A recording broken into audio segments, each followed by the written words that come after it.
Cancer രോഗികൾക്കും 12 വയസ്സിന് താഴെയുള്ള കുഞ്ഞുങ്ങൾക്കും ആംബുലൻസ് സൗകര്യം ഉപയോഗിക്കുമ്പോൾ ഇപ്പോൾ കാസർഗോഡ് നിന്നൊക്കെ ചിലപ്പോഴും RCCയിലേക്കൊക്കെ ആൾക്കാരെ കൊണ്ടുവരാറുണ്ട്. 10-26,000 രൂപ അതിന് ചാർജ് വരാറുണ്ട്. അപ്പോൾ അതിൽ ഓരോ കിലോമീറ്ററിനും 2 രൂപ വെച്ച് കുറവ് ചെയ്യും.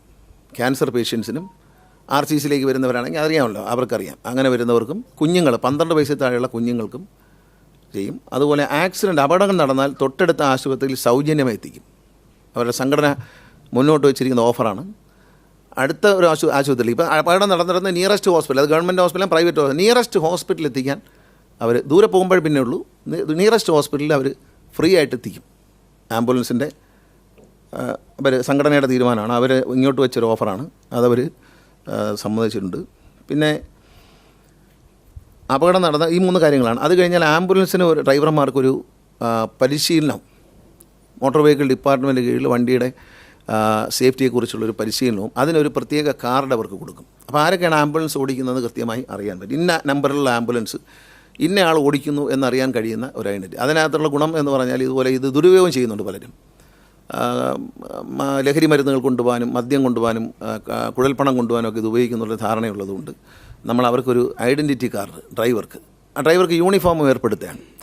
വണ്ടി ഓടിക്കുന്ന ഡ്രൈവർക്ക് നേവി ബ്ലൂ കളറിലുള്ള ഷർട്ടും ബ്ലാക്ക് പാൻസും ആയിരിക്കും അവരുടെ വേഷം. കാരണം ബ്ലഡൊക്കെ പറ്റിക്കഴിഞ്ഞാൽ അത് പെട്ടെന്ന് മാറ്റാൻ പറ്റില്ല. അതുകൊണ്ട് അവർക്ക് പലപ്പോഴും വലിയ ആക്സിഡൻ്റൊക്കെ എടുക്കുമ്പോൾ ബ്ലഡൊക്കെ പറ്റാൻ സാധ്യതയുള്ളതുകൊണ്ട് അവർ ഡാർക്ക് കളർ വേണം എന്ന് അവരാവശ്യപ്പെട്ടവരാണ് ഒരു യൂണിഫോം കോഡ് വെച്ചിരിക്കുന്നത്. പിന്നെ അവർക്ക് കേരളത്തിൻ്റെ 3 ഭാഗങ്ങളിലായിട്ട് എടപ്പാൾ, എറണാകുളം, തിരുവനന്തപുരം KSRTCയുടെ ട്രെയിനിങ് സെൻറ്റർ അടക്കമുള്ള സ്ഥലങ്ങളിൽ ഇവർക്ക് ട്രെയിനിങ് കൊടുക്കുന്നതായിരിക്കും. ഒരു 2-3 ദിവസം നീണ്ടു നിൽക്കുന്ന ട്രെയിനിങ്. നേരത്തെയൊക്കെ കൊടുത്തിരുന്നത് ട്രെയിനിങ് ഉണ്ടായിരുന്നു, പക്ഷേ തിയറിയാണ്. എല്ലാം പ്രാക്ടിക്കലോട് കൂടിയ ഒരു ട്രെയിനിങ് ആയിരിക്കും നമ്മൾ കൊടുക്കാൻ ഉദ്ദേശിക്കുന്നത്.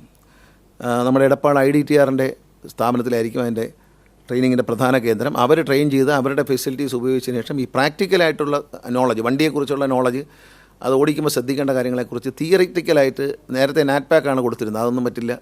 നമ്മൾ വളരെ പ്രാക്ടിക്കലായിട്ടുള്ളൊരു ട്രെയിനിങ് കൊടുക്കാനാണ് തീരുമാനിച്ചിരിക്കുന്നത്.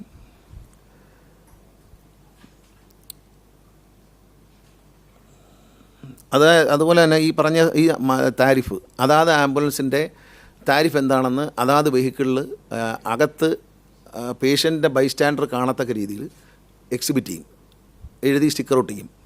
അത് ഈ പർട്ടിക്കുലർ വണ്ടി നമ്മൾ ഉപയോഗിക്കുന്ന ആംബുലൻസിൻ്റെ വാടക സർക്കാരുമായി ധാരണയിലെത്തി നിശ്ചയിച്ചിട്ടുള്ള താരിഫ് അവിടെ എഴുതി കാണിക്കും. അപ്പം ഈ ബൈസ്റ്റാൻഡർ കൂടെ വരുന്ന ആളുകൾക്ക് അത് അറിയാൻ പറ്റും. അപ്പോൾ ഒരു ചൂഷണം ഉണ്ടാവാതെ ചെയ്യാൻ കഴിയും എന്നുള്ളതുകൊണ്ടാണ് അത്തരത്തിലൊരു കാര്യം ചെയ്യുന്നത്. അതിന് നമ്മൾ അതിലെന്തെങ്കിലും ഈ പറഞ്ഞ രേഖകളിൽ എന്തെങ്കിലും ഒരു തെറ്റ് കാണിക്കുകയോ ആംബുലൻസിനെ പറ്റി പരാതി ഉണ്ടെങ്കിലോ അത് അയക്കാൻ വേണ്ടി ട്രാൻസ്പോർട്ട് കമ്മീഷണറുടെ ഓഫീസിലേക്ക് വരത്തക്ക രീതിയിൽ 2 ദിവസമുള്ളൊരു വാട്സാപ്പ് നമ്പർ, ഇപ്പോൾ ഒരു വാട്സാപ്പ് നമ്പർ ഉണ്ട്, അത് ഞാൻ പറയാം. അത് കൂടാതെ ഒരു വാട്സാപ്പ് നമ്പർ ഇതിന് വേണ്ടി മാത്രമായിട്ട്. അപ്പോൾ ഇപ്പോൾ നമ്മൾ ജനറലി കംപ്ലയിൻറ്റ് അയക്കാൻ വേണ്ടി TCക്ക് ട്രാൻസ്പോർട്ട് കമ്മീഷണർക്ക് ഒരു നമ്പറുണ്ട്.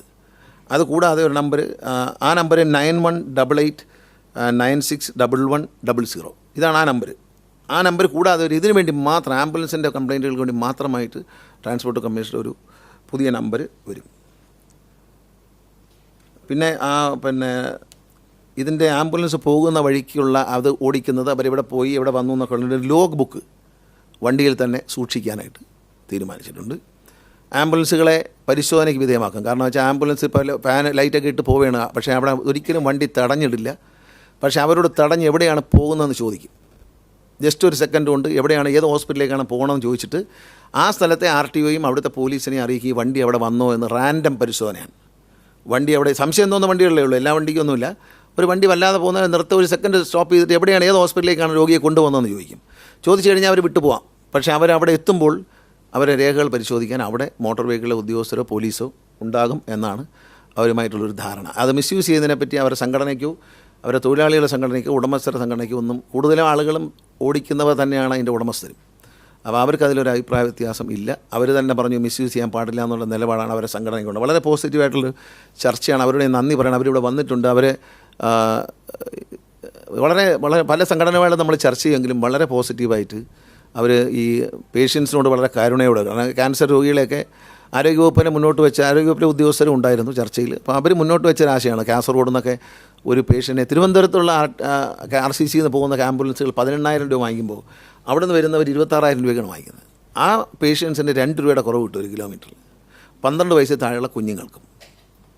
അപകടം നടന്നാൽ ആ അപകട സ്ഥലത്ത് നിന്ന് നിയറസ്റ്റ് ഹോസ്പിറ്റലിലേക്ക്, അത് പ്രൈവറ്റ് ഹോസ്പിറ്റലാണ് ഗവൺമെൻറ്, അത് അവർ ഫ്രീ ആയിട്ട് കൊണ്ടുപോകുന്നതാണ് പറയുന്നത്. പിന്നെ ദൂരേക്ക് കൊണ്ടുപോകണമെങ്കിൽ പിന്നെ ചാർജുകൾ ആപ്ലിക്കബിൾ ആവും.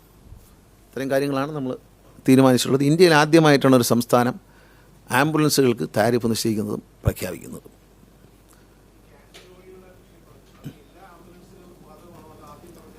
അല്ല, എല്ലാ ആംബുലൻസുകൾക്കും ഈ ക്യാൻസർ ഓയിൽ 2 രൂപ വെച്ച് കുറച്ച് കൊടുക്കും കിലോമീറ്റർ, എല്ലാ ആംബുലൻസിനും. കുട്ടികൾക്ക് 12 വയസ്സുള്ള കുഞ്ഞുങ്ങൾക്കും ക്യാൻസർ പേഷ്യൻസിനും എല്ലാം, അല്ലേ, അങ്ങനെയാണ് നമ്മൾ തീരുമാനിച്ചത്. എല്ലാ ആംബുലൻസിലും കിലോമീറ്റർ 2 രൂപ വെച്ച് കുറച്ച് കൊടുക്കും.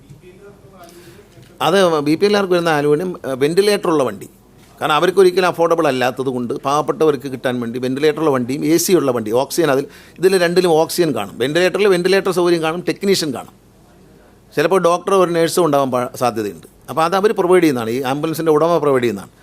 അതിൽ BPL കാർഡുള്ള പാവപ്പെട്ടവർക്ക് 2 രൂപ വെച്ചൊരു കിലോമീറ്ററിൽ കുറവ് കിട്ടും, അല്ല 20% കുറവ്, ടോട്ടൽ ബില്ലിൽ നിന്ന് 20% കുറവ് കിട്ടും. അതുപോലെ അവർക്ക് BPL കാർഡുകാർക്ക് അതാണ് അവർക്ക് വെച്ചേക്കുന്നത്. പിന്നെ ക്യാൻസർ രോഗികളിൽ കുഞ്ഞുങ്ങൾക്കുള്ളതാണ് വേറൊരു ആനുകൂല്യം എന്ന് പറയുന്നത്. അത് അവർ തന്നെ സമ്മതിച്ച ഒരു കാര്യമാണ്. നമ്മളത് മുന്നോട്ട് വെച്ച് അവരെ വളരെ സന്തോഷത്തോടെ സമ്മതിച്ചവർ നന്ദിയുണ്ട്.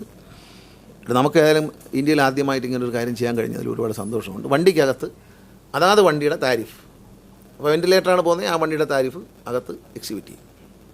അതിൻ്റെ താഴെ ഈ കംപ്ലയിൻ്റ് ആയിക്കുള്ള നമ്പരും കൊടുക്കുന്നു, ട്രാൻസ്പോർട്ട് കമ്മീഷണർ നമ്പറാണ് കൊടുക്കുന്നത്. ഇതാണ് ഇതിനെ സംബന്ധിച്ച് പറയാം.